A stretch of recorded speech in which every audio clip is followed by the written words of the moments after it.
Mr. Kugelman, welcome to the show. Thank you. It's great to be here. Thank you. Let's start from 2021. Has the US forgotten Afghanistan after 2021, as the US did abandon Afghanistan after the fall of Najibullah's government and the rise of the Mujahideen in the 90s?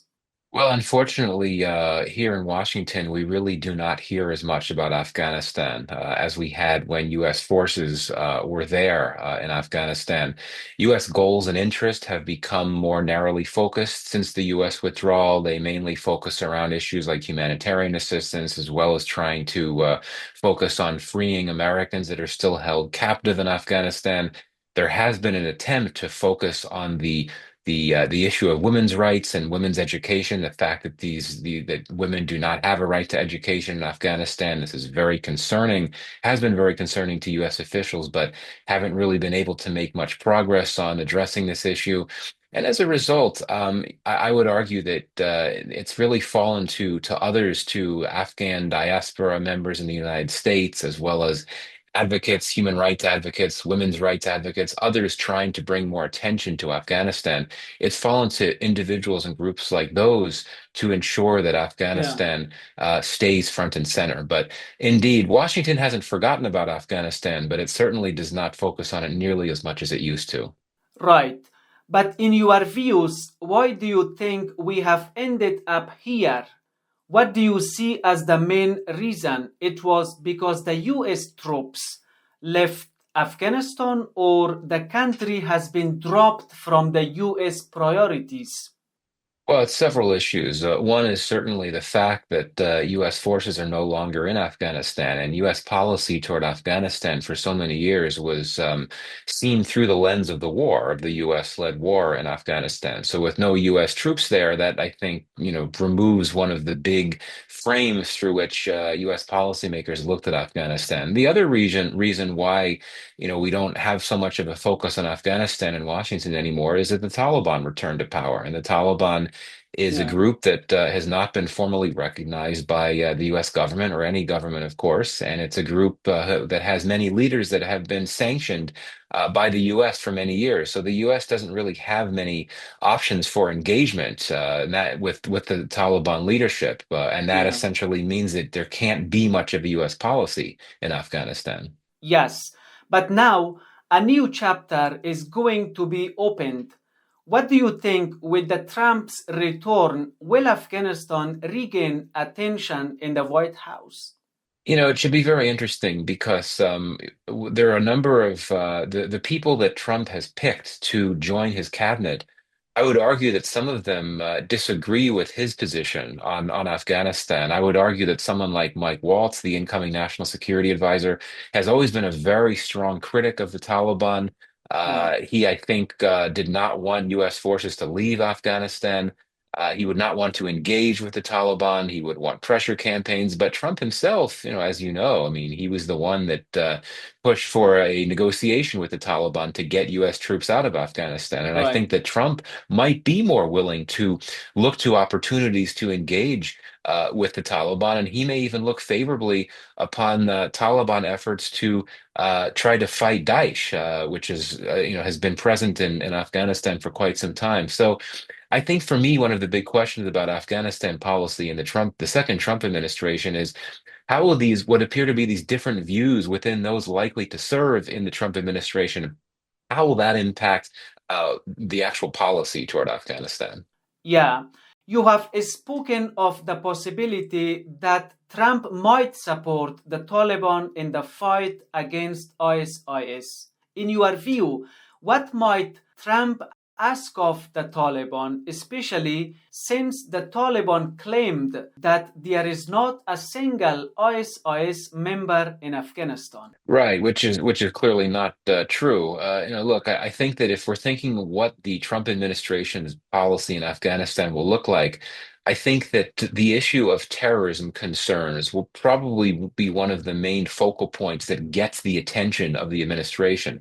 Donald Trump, when he was president the first time, he was very focused on combating terrorism, and he liked to say that he had defeated ISIS. And he sorely knows that this group is present in Afghanistan, and not only that, the of course it's ISIS-K that's in Afghanistan, but this is a threat that has become larger. And Mike Waltz himself, in a recent interview, was talking about his concerns about Islamic State and its presence in Afghanistan and the threat that it projects beyond Afghanistan. So I don't know what Trump will think about the Taliban and his own efforts to try to combat Islamic State Khorasan. But, Yeah, given what Trump has said about the Taliban before, given that he was willing to engage with it, he seemed to brag at one point on the presidential campaign trail about his conversation that he had with Mullah Baradar. This suggests to me that he might be willing to indirectly acknowledge, at least, that the Taliban are doing a good job countering Islamic State Khorasan. Even the current administration has yeah. sort of acknowledged that the Taliban are being helpful vis-a-vis Islamic State Khorasan. But someone like Mike Waltz, I don't think that he would have any desire to trust that the Taliban could go after a terrorist group like ISK. So we'll see how that plays out. Yes, as you mentioned it, Mike Waltz, Trump's national security advisor, said during a meeting referring to Mr. Khalilzad that elimination of a terrorist group with another terrorist group is a big mistake. Do you think that Trump will make a big mistake by supporting the Taliban in the fight against ISIS?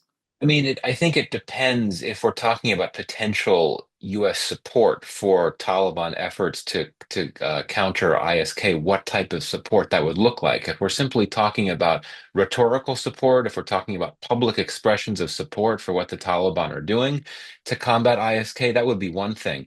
But if President Trump, I don't think this is likely, but if Donald Trump were to actually think about providing material assistance to the Taliban, Yes. whether we're talking about arms or anything like that, that would be extremely risky and extremely dangerous. I don't think that Trump would do that. Another issue to keep in mind here is that for Trump, his focus will be on the U.S. What does this mean for the U.S.? How does this threaten the U.S.?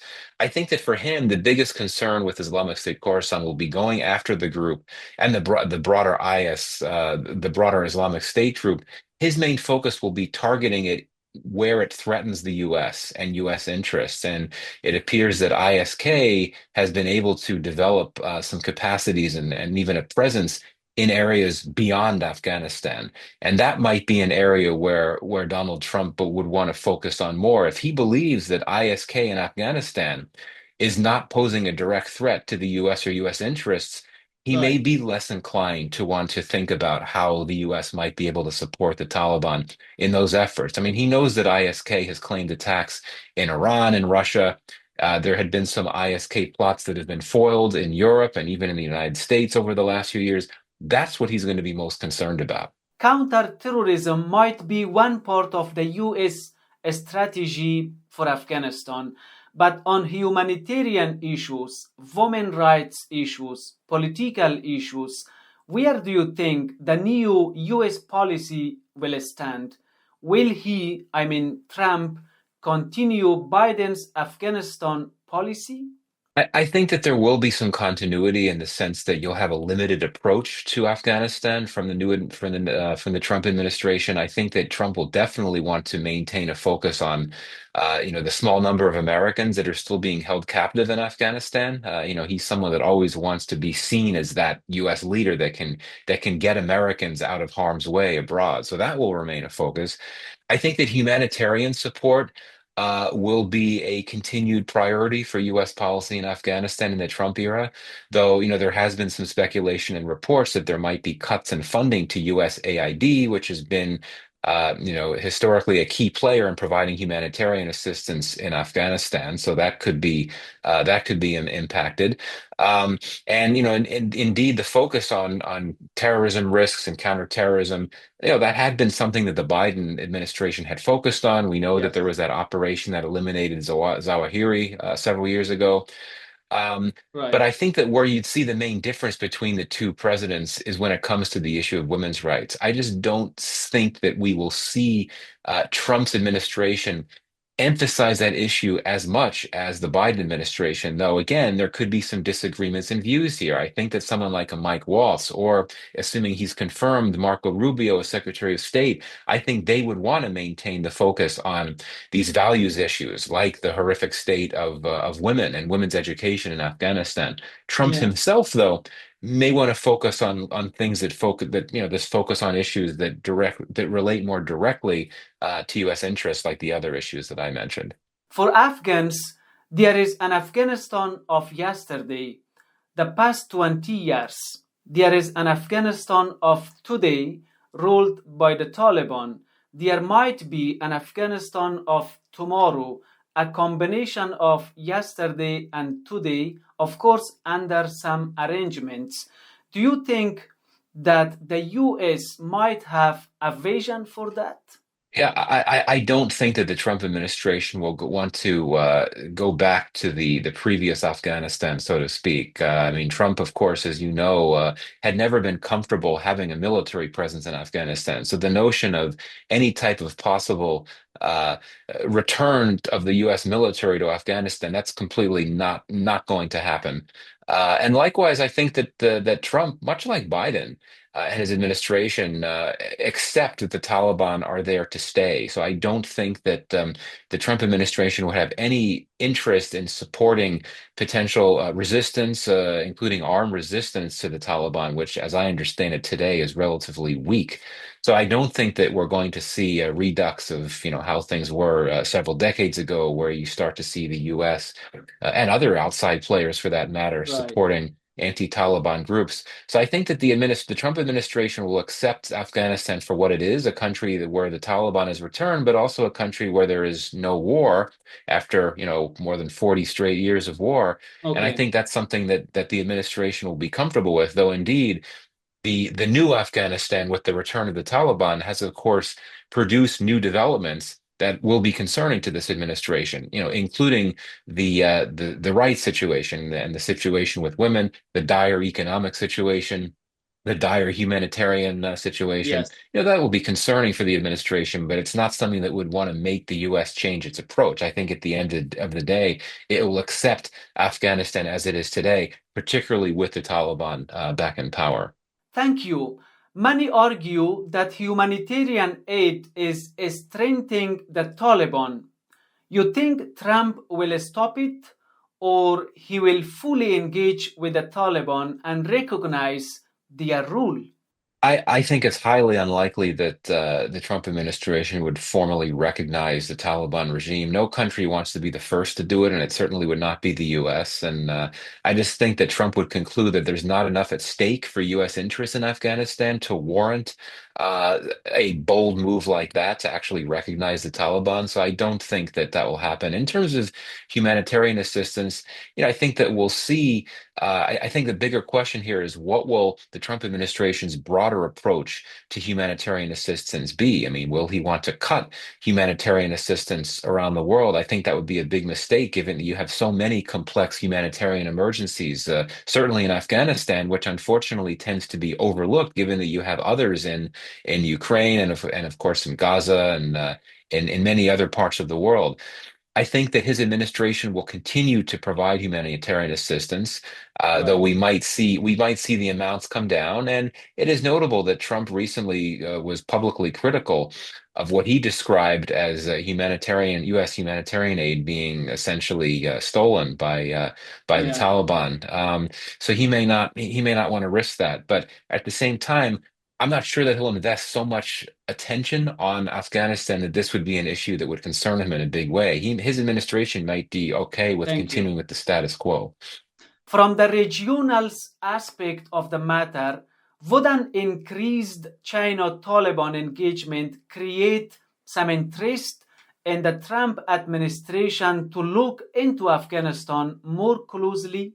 I think when we look at the question of how the Trump administration will want to engage on the Afghanistan issue, we need to keep in mind the geopolitical state of play. China was relatively slow to try to engage with the new Taliban leadership once it came back. But more recently, we've actually seen some significant developments.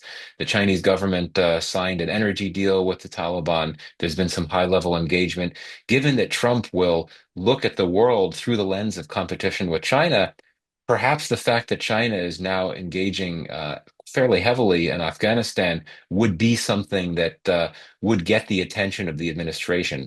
I don't think that we're going to see the Trump administration view Afghanistan as a new battleground for great power competition, just because the administration and Trump himself will not want to be active on Afghanistan for so many reasons. But I do think that this is one way that we can expect Afghanistan to stay on the radar, so to speak, in Right. Washington in the Trump era, because it appears that that China is starting to do more, engage more on higher levels with the Taliban leadership. Thank you for your time.